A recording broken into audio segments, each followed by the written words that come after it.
हाय, hello, नमस्कार. कशात सर्वजण मस्त आणि मजेतच असाल. मी काजल तुम्हा सगळ्यांचं परत एकदा आपल्या आजच्या व्हिडिओमध्ये अगदी मनापासून स्वागत करते.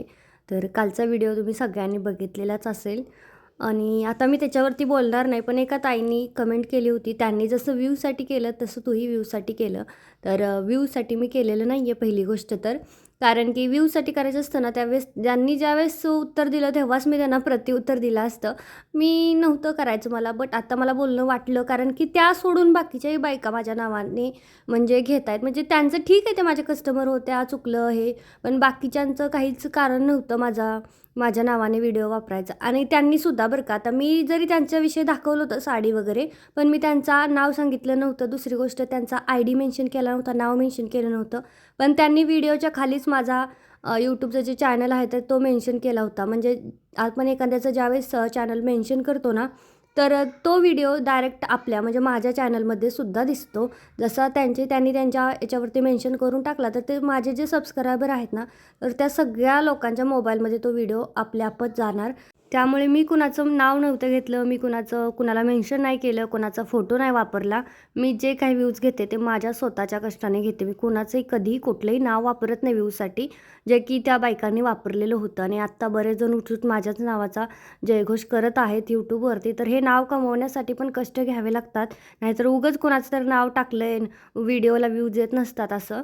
तर सोडा, चला लागूयात आपल्या कामाला. परत एकदा मी लागली माझ्या कामाला.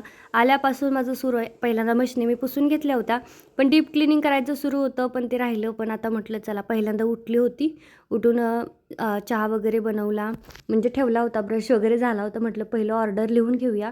तर आम्ही जे झोपताना ज्या काही ऑर्डर येतात ना, तर त्या मी सारखंच वही माझ्यासोबत नाही ठेवू शकत. त्याच्यामुळे काही मी स्क्रीनशॉट काढून घेते आणि मग दुसऱ्या दिवशी उठल्या उठल्या सगळ्यात पहिलं ते कोणाची काय ऑर्डर आहे, काय सगळं लिहून घेते. त्याप्रमाणे मला मटेरियलसुद्धा रेडी करावं लागतं. कोणाचा कपडा नसला तो जमा करायचा, अस्तर जमा करायचं.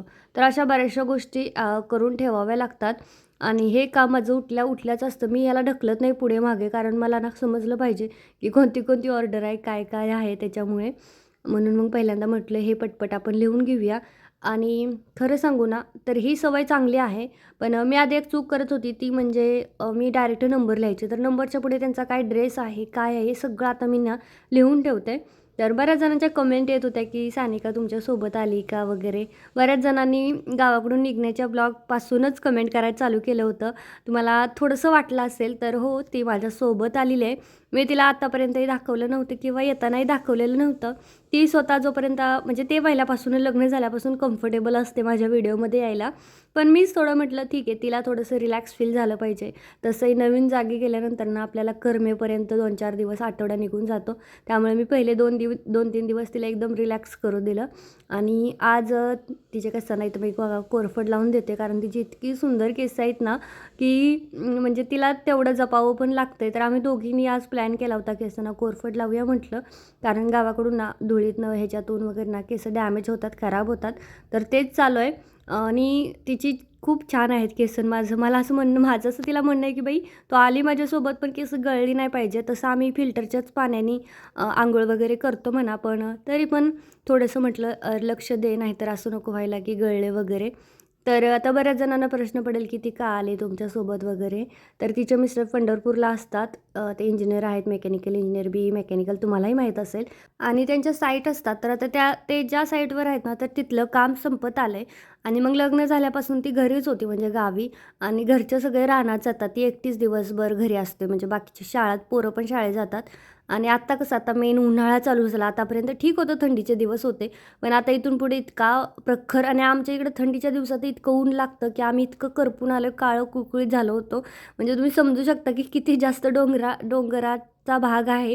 त्या दिवशी ज्या सबस्क्रायबर ताई मला भेटायला आल्या ना, त्यांनी तर अरे म्हटले, अगं तुझ्या व्हिडिओमध्ये इतकं ग्रीनरी, गहू हे दाखवते, हे नेमकं आहे कुठं, आम्हाला तर काहीच दिसलं नाही, नुसतं अशा डोंगरात राहते तू. म्हटलं ते खाली शेतात आहे, शेतात चालत जावं लागतं, तिकडे पलीकडं आहे, त्यांना सांगितलं. तर हे असं आहे. आणि म्हणूनच मग सगळेच म्हटले ठीक आहे तिला घेऊन जा थोडे 1-2 महिन्यांनी. मी म्हटलं चल फिरून ये मस्त. कारण नंतर एकदा ती तिच्या मिस्टरांसोबत गेल्यानंतर तिला माझ्याकडे वगैरे यायला किंवा आपल्यालाच बघा आता आपल्याला आपल्या बहिणीकडे वगैरे इकडं-तिकडं फिरायला जायचं असेल तर म्हणजे नवरे लोकं लावतच नाही. त्यांना असं वाटतं नाही आपल्यासोबतच राहावं वगैरे, कुठे जाऊच नाही, लावलं तर 1-2 दिवसासाठीच. त्याच्यामुळे मग तिला म्हटलं आता तुझ्याकडे आहे वेळ 1 महिना, 1.5 महिना, तोपर्यंत चल मस्त एन्जॉय कर, रिलॅक्स कर. तसं आता आम्ही जास्त कुठे फिरायला जात नाही. पण ठीक आहे जेवढं पण आहे ना तेवढं. आणि म्हणून मग ती येत नव्हती तरी पण जबरदस्ती घरच्यांनी खूप फोर्स केला. सगळ्यात जास्त माझ्या सासऱ्यांनी फोर्स केला की जा, जा. आणि मग सासूबाईंचा सासऱ्यांचा दोघांचाही खूप फोर्स होता तिला जा, जा, जा. मग शेवटी ती मग तयार झाली यायला. आणि आता तिला छान वाटते. पहिले एक दिवस तिला करमत नव्हतं पण त्याच्यानंतर तिला खूप जास्त करमतंय आता. आता छान वाटतंय. कसं प्रत्येक जागेवरती आपल्याला थोडे दिवस रुळण्यासाठी वेळ जातो. तिला आता ठीक वाटतंय. 2-3 दिवस झाल्यानंतर रुद्र आहे, पोरं आहेत, माणसं आहेत घरात, प्राजक्ता पण आहे. त्याच्यामुळे आता घर भरल्यासारखं असतं. त्यामुळे करमायचा इतका काय असा जास्त विषय येतच नाही म्हणा. आणि मेन गोष्ट म्हणजे ती कामाला लागली. म्हणजे ज्या दिवशी आली ना त्याच्या दुसऱ्या दिवशी ती म्हटली मी बघू का मशीनवर बसून. म्हटलं बस बरं. मग तिनं बसली आणि कपडा घेतला आणि अक्षरशः ती चालवायला शिकली. म्हणजे मी स्पीड अगदी ना 500 स्पीडवरती तिला मशीन लावून दिली होती आणि ती चालवायला शिकली. आणि हे जे कवर तुम्ही बघताय ना उशीवरती ते पैठणीचे ते तिने बनवलेत. मी केव्हा कटिंग केलं तर मला वाटते 2 महिने झाले त्या सोफ्याच्या कवरसोबत. पण ते माझ्याच्याने शिवणं झालं नव्हतं आणि हे तिनं बनवलेत. तिने इतके म्हणजे सुंदर बनवले. थोडं इकडे तिकडे होतं आता नवीन शिकते स्टार्टिंगच आहे. आणि तिने पहिल्यांदाच एक टाईमच फक्त खराब कपड्यावरती घेतलं. त्याच्यानंतर ती डायरेक्ट कपड्यावरतीच करायला लागले. आणि 2च दिवसात तिची एवढी ग्रोथ आहे. म्हणजे पुढे अजून महिन्यात तरी ती खूप जास्ती शिकेल. असं काय आम्ही शिकण्यासाठी वगैरे पर्सनली तिला आणलेलं नाही आहे. पण घरात बोर होण्यापेक्षा तिला खूप आवडते. ती म्हणते मला आवडते मशीनवरती वगैरे बसायला. तर तिला आवडते तर मग काही प्रॉब्लेम नाही. सकाळ संध्याकाळ मग मी तिला देत असते मशीन चालवायला. आणि दिवसाचं पण मी असं छोटं मोठं तिला काय म्हणजे मला हेल्प करते ती. पॅकिंग करताना पण थोडीफार हेल्प करते. तर माझे ना जे झाड आहे ना तर त्या झाडाविषयी बऱ्याच कमेंट येतात. तर मी माझ्या नारळाच्या झाडाला फिल्टरचंच पाणी वापरते आरोचं. आणि त्यामुळे ते खूप जास्त ग्रोथ पण करते आणि सुकत पण नाही किंवा पिवळं पण नाही पडलं. तरी एक साडी आहे बघा शिवजयंतीची. थोडी लेट लॉन्च झाली त्याच्यामुळे लोकांना घ्यायला थोडा उशीर झाला आहे. पण अजूनही वेळ गेलेला नाही आहे. 19 फेब्रुवारी लांब आहे. त्यामुळे मी तर साडी आली आणि अर्ध्या तासाच्या आत ब्लाऊज शिवून रेडी पण केला. कारण मला हिचं कोलॅबरेशन करायचं होतं. साडी इतकी सुंदर आहे ना, जे आरीवरचा ब्लाऊज आहे ना त्याच्यापेक्षा खूप जास्ती पटीनं चांगली आहे साडी.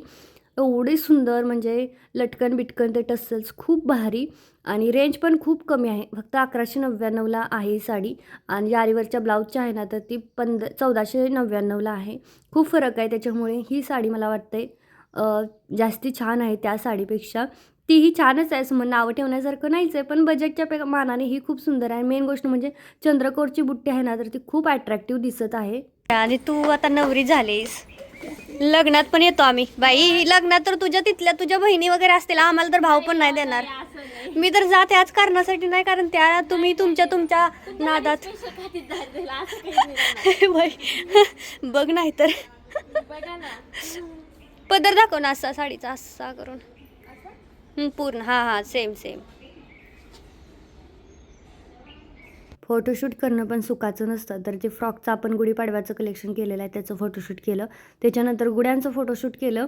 तर ह्या मी सिंगल लेअरच्या गुड्या केलेल्या आहेत. तर गुड्यांची माझ्या उंची राहणार आहे खालची उंची 35 इंच आणि जी टोपी आहे ना टोपीची 5 म्हणजे टोटल 40पर्यंत उंची राहणार आहे. जेवढी आपली साडीची असते ना तर तेवढाच पन्ना. कारण ते खूप सुंदर दिसतं. खूपच शॉर्ट गुढी एकदम असं नाही चांगलं दिसत. किंवा मग बायकाही विचारतात की किती उंची आहे. कमी उंची असेल तर कोणी घेतोय नाही. सगळ्यांना असं वाटतं की खूप छान अट्रॅक्टिव्ह म्हणजे सिंपल जर राहिलं ना तरी आपल्याला गुढीची साडी जरा उंचीला असावं असं वाटतं. तर इथं सगळ्या गुड्या मी इथं शिवून रेडी केलेल्या होत्या. आणि आता मी तीच म्हणलं घड्या घालून व्यवस्थित पॅक करून ठेवूया नाहीतर खराब होऊन जातात. मग सगळ्या त्या प्रेस केल्या. म्हणजे कालपासून मी या शिवत होते एवढ्या गुड्या. खूप फास्ट उरकतात पण मग त्याला ती लेस लावा त्याला ते हे करा खूप झंझटचं काम असतं. तर सिंगल लेअरच्या तुम्ही जे नॉर्मल आपल्या सेमी पैठण्यांमधले आहे ना तर ह्या सिंगल लेअरच्या गुड्या आपल्याकडे 299 फ्री शिपिंगमध्ये असतील. आणि ह्याला आपण अटॅच पानंही देऊ शकतो. पण अटॅचची घेण्यापेक्षा सेपरेट घेतली तर चालतील. अटॅचवालं पण मी केलं होतं. तुम्हाला एखादा फोटो असेल तर टाकते अटॅच पानं म्हणजे त्यालाच डायरेक्ट पानं पण जोडायची आंब्याची खूप सुंदर दिसतंय ते पण. आणि ज्या आता स्टार्टिंगला मी दाखवल्या ना तर ते 250 रुपयाला फ्री शिपिंग होत्या. पहिलं स्टार्टिंगला मी एक ब्ल्यू आणि पिंक दाखवल्या ना तर त्यावाल्या. आणि याच्यानंतर आता ज्या आपल्या लेअरवाल्या आहेत का नाही, खणाचेसुद्धा सेम रेट राहणार आहे 299 फ्री शिपिंगमध्ये तुम्हाला मिळणार आहे खणाचीसुद्धा गुढी, जी सिंगल लेअरची आहे. अशी नॉर्मली याला दोन्ही साईडनी लेस वगैरे सगळं येणार आहे. याच्यानंतरची आपली झिगझॅगची राहते ना, तर ती वाली वेगळी आहे, म्हणजे ती थोडीशी महाग आहे. तर त्याचं कलेक्शन मी उद्या किंवा परवा शेअर करेन. ते बनवायला पण थोडा वेळ लागतो. मग म्हटलं उद्या वगैरे ते बनवून घेऊया. एका दिवसात होऊन जातं, जास्त वेळ नाही लागत. आता हे सिंगलच्या सगळ्या याच्यात ना जेवढे कलर आहेत ना त्याच्या व्यतिरिक्तही कलर आहेत. म्हणजे येल्लो आहे, पिंक आहे, ऑरेंज आहे, रेड आहे. हे पण अजून 4 कलर आहे जे की मी शिवले नव्हते, कंटाळा आला होता.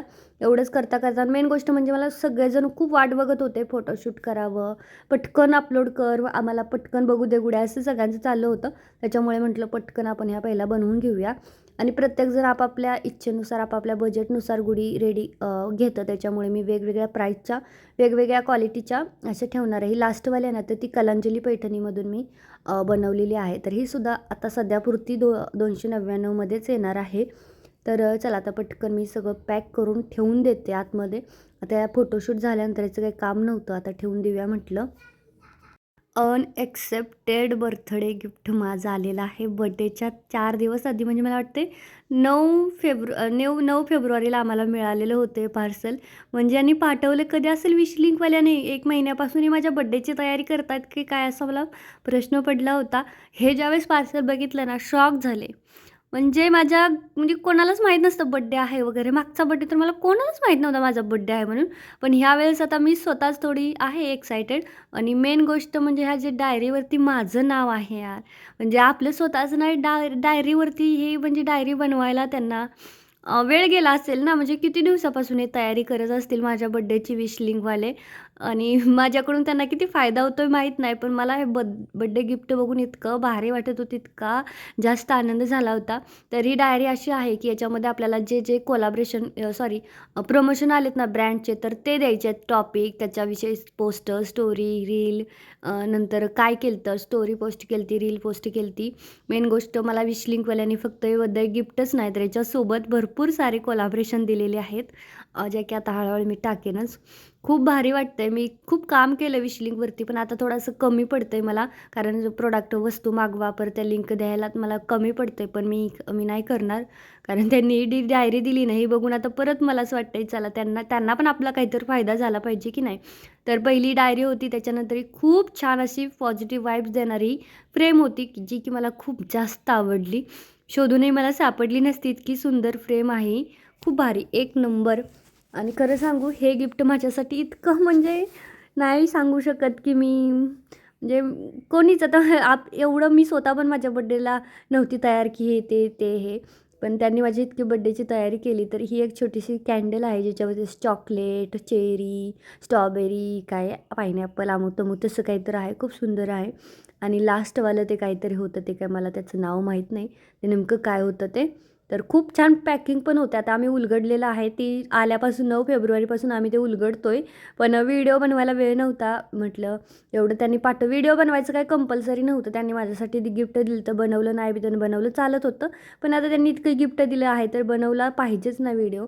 तर हे चिटकवायचं, ह्याला काय म्हणतात काय माहीत नाही बरं का. पॅकेजिंग तर गिफ्टचं पॅकेजिंग इतकं उत्तम होतं ना. तर ज्या दिवशी मी हा व्हिडिओ पोस्ट करते ना तर त्याच दिवशी माझा बर्थडे आहे बरं का. भेटूयात पुढच्या व्हिडिओमध्ये. बाय.